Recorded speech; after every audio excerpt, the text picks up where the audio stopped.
ኢትዮጵያን ወደ ተሻገረ ሀገር እናሻግራት ሁላችንም በመደመር። ታምራት መንግስቱ እባላለሁ ከወልቂጤ ከተማ። ከወጣቶች አንፃር ባለፉት 8 ዓመታት እጅግ በጣም ዘርፈ ብዙ ጥቅሞችን ወጣቱ አግኝቷል ብዬ አስባለሁ። ከነጻነት አንፃር፣ ከስራ እድል ፈጠራ አንፃር ብዙ የተሻሉ ነገሮች አሉ። አሁን ደግሞ ባለንበት 7ኛው ዙር ሀገራዊ ምርጫ አንፃር ወጣቱ ከካርድ አወሳሰድ ጀምሮ ከፍተኛ የሆነ እንቅስቃሴ እያደረገ ይገኛል። ስለዚህ ምርጫው ፍትሃዊና ሰላማዊ ይሆናል ብዬ አስባለሁ። እንደ አንድ የወልቂጤ ወጣት በዚህ ባለፉት 8 ዓመታት እንደ ወልቂጤ ወጣት የተሻለ የስራ እድል ፈጠራ አለ ብዬ አስባለሁ።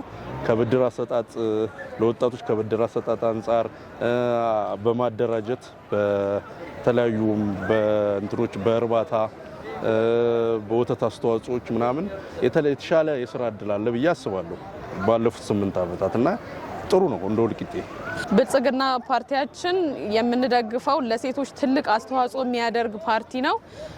ለሴቶች አሁን ካለው አስተዋጽኦ አንፃር ለአመራሩን 50% ለማድረግ የሚጥር ፓርቲ ነው። ሴቷ ከዚህ በፊት ተጨቁና ቤት ቀርታ የነበረችበት ፓርቲዎች ነበር ያየነው። ስለዚህ አሁን ብልጽግና ደግሞ እቺን የተሻለች ሴቷ ወጥታ መብቷን እንድትናገር አመራር እንድትሆን ኢትዮጵያ ሀገራችን በሴት ስለምትመሰል ሴቷ የበለጠ አስተዋጽኦ እንዲኖራት ያደረገ ፓርቲ ነው ብዬ ነው ማስበው እንደኔ ማለት ነው። የለውጡ መንግስት ደግሞ በዚህ 8 ዓመት ውስጥ ያየናቸው በርካታ ስራዎች አሉ። ኢትዮጵያ ሀገራችን በተለያዩ ማህበራዊ ዘርፎች ልማቶች ላይ ለውጥ ያየንበት መንግስት ነው። ከኮሪደር ልማቱ ለምሳሌ ብናነሳ በሰፊው ኢትዮጵያን ገጠር ድረስ ገብቶ ኮሪደር ልማት ያየንበት።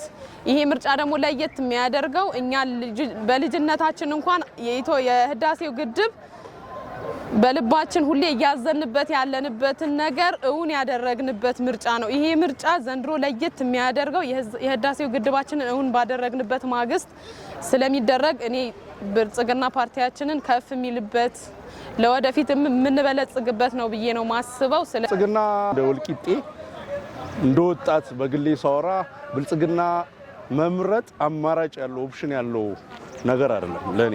ምክንያቱም ብልጽግና እንደ ወልቂጤ እጅግ በጣም ዘርፈ ብዙ ስራዎችን ሰርቷል።